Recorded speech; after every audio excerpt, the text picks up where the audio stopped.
মনোজ পন্থ নবান্ন থেকে epic card এবং voter list সংক্রান্ত কোনো ভিসি করতে পারেন না। ভিসি করার অথরিটি পশ্চিমবঙ্গের ক্ষেত্রে সিও অফিস, ডিএম অফিস এবং ডিএম এর নিচের তলা পর্যন্ত, যারা ইলেকশন সেল বিডিও অফিসে দেখেন বড় বাবুরা, আর যখন স্পেশাল রিভিশন চলে বিএলও পর্যন্ত যেতে পারে। নবান্ন থেকে গত শনিবার বিডিও, এসডিও, ডিএম দেরকে মনোজ পন্থ ভিসি করে চমকেছেন। এটা পারেন না, এটা সংবিধানকে চ্যালেঞ্জ করেছেন, ইসিআই কে চ্যালেঞ্জ করেছেন।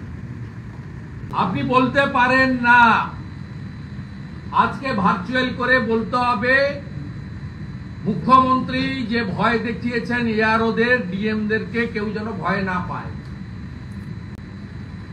কারণ আমি এই পিসি থেকে পশ্চিমবাংলার দলদাস স্থাবক ডিএমদের একটা অংশকে বলতে চাই, সবাই নয়। ইলেকশন কমিশনের পাওয়ার সম্পর্কে আপনারা জানেন, অন্ধ্রপ্রদেশে 3 জন ডিস্ট্রিক্ট ম্যাজিস্ট্রেট 24 সালে ওখানকার প্রেজেন্ট গভর্নমেন্টকে ফেভার করেছিল বলে সাসপেন্ড হয়ে আছে, এখনো সাসপেনশন ওঠেনি। তাদের ক্যারিয়ারে কিন্তু প্রশ্ন চিহ্ন করে দিয়েছি।